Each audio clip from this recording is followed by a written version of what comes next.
What's up, y'all? It's your girl Dane Real, and today I am coming to you from my home garden. I'm sitting here in front of my wonderful romero plant that I absolutely love. Most mornings I will come out here and just sit with it, do some meditation, take some time to just ground and touch the earth, touch the plants. Maybe take a big whiff of their beautiful aromatic scent and just take time to ground and be present in my body. Lately, I have been extremely drawn to the romero plant, which is rosemary.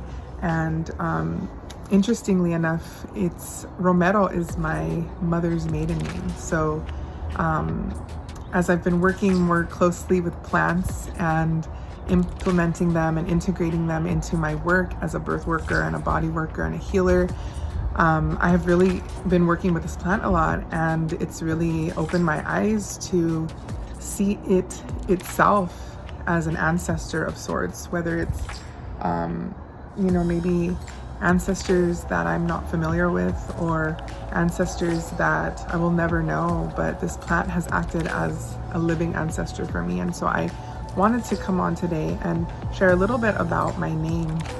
Recently changed my public facing name to Dane Real, which is a mixture of things. Dane is an abbreviation for my first name, which is Danelia. It's a shortened version of the name, but I also use the shortened version to really test people and see like how willing are they to learn how to say my name. So my legal name is Danelia, which I didn't always embrace in that way. Most of my family calls me Danelia, or they'll call me Nella as a substitute for my name.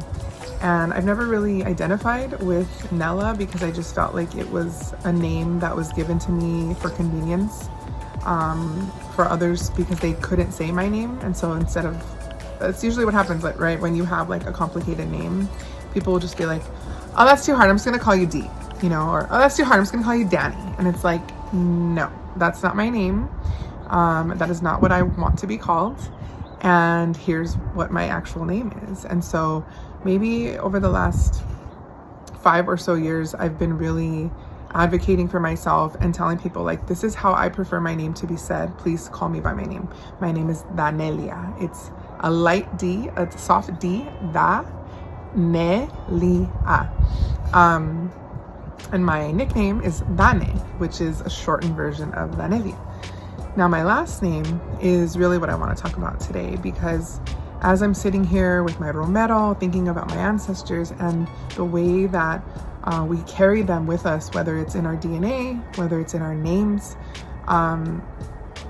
I've really been thinking about this concept of how patriarchy shows up for us in our names, right? So when we think about how we are named, many of us are named after our fathers, whether they are present or not. I was named after my father. I was given my father's last name. And when I became a parent myself, I chose not to give my daughter her father's last name, not only because I felt that he did not deserve that honor of me naming my child after him and his lineage, but also because he was not present. And I just felt like she's my child and she should have my name.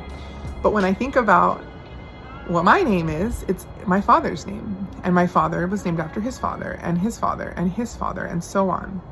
And that is how patriarchy shows up in our names, is that we are routinely, traditionally, ritually name our children, boy or girl, after the father.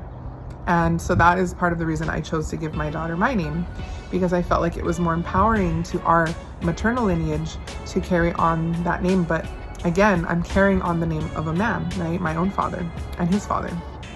So when I renamed myself, when I developed my artist name, if you will, I was inspired by a friend of mine who mentioned that when he met me, he typed in Danelia real. And when I reconnected with him a few years ago, it hit me that could be my name, because that's exactly what I want to be known for. I want to be known for keeping it real.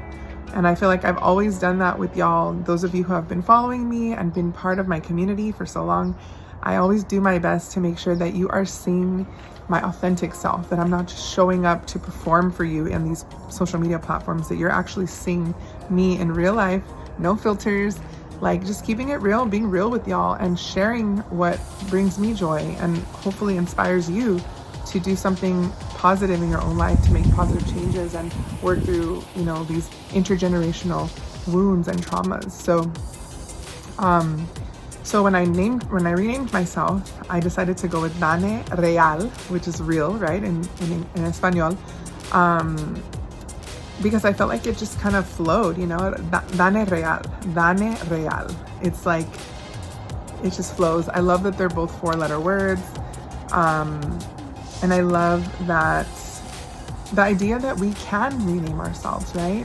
Whether you're an artist, whether you are a public figure or not, you can always go back to basics and rename yourself. You get to decide how you appear and how you show up in the world. You get to decide what people call you. You get to decide whether or not it's okay for people to shorten your name or give you a nickname. You're allowed to say, no, that doesn't work for me. Please call me by my name. Here's how you say it. And, I've had to explain to people many times in the past. I found different ways to explain my name to people, ways that also invoke and honor my ancestors. So for example, when I introduce myself to people with my full name, Danelia, sometimes I'll say my name is Danelia, like Amelia, which was my great-grandmother's name. And so it's become less of an inconvenience and less of something that I hate doing, because I've been able to reframe people messing my name up to call in my ancestors and be like, hey, actually, let me help you out. Here's something you can say to help you. And it also gives me a chance to speak directly to my ancestor Amelia, who I don't always get to call on. So I wanted to share that just so that we can start asking ourselves questions like, what would my name be if I wasn't named after a man? By changing my name, I was able to dictate my own expression by picking a name that felt strong, that felt good, that feels empowering, and that speaks directly to the kind of person that I am and the kind of work that I do, right? I hope that this reflection brings you some clarity and also encourages you to ask yourself, how does patriarchy show up in your life? If not in your name, in maybe your relationships or maybe gender roles, social roles. I truly believe that in order to move forward in a way that is equitable and fair, we truly need to start questioning how patriarchy shows up in our lives, because living in a society where patriarchy is king has not worked well for us as women and femmes, especially people of color. So one of the things you can do to start awakening to how patriarchy exists in your life is to question your own name and ask yourself, where did this name come from? Maybe do some research on your ancestry and see, like, how far back does this name go? Was I ever named after a woman at some point? Some of us might have been if there was no father figure around, or in different situations like adoption and things like that. Sometimes there's differences in the names that we're not really aware of. So maybe doing some research on that. And then also researching the origin of your name. Like I said, my maiden name. So if I had been named after my mom rather than my dad, my name would have been Romero. So my whole life I knew my mom's name was Romero, but I never knew that Romero translated to rosemary, the plant. And so when I started working with it, I started finding connections to it. Like, oh, this is a plant that I'm related to, essentially. And that's really deepened my herbalism practice and my medicine practice. So definitely sometimes when you do research and you start, looking more deeply into these names and where they come from and their origins, sometimes we can form deeper connections to ourselves and to our ancestors. So I share that with you in hopes that it inspires you to do some more research and to do some more self-reflection. And I hope to see you here again on my next video. Please leave a comment, subscribe, and make sure you are sharing my content with your friends, especially the ones who follow me on Instagram, because I am migrating from Instagram to YouTube and really trying to encourage my followers to come on over and subscribe so you can keep in touch once my Instagram is no longer there. And I will see you soon. Take care. Bye.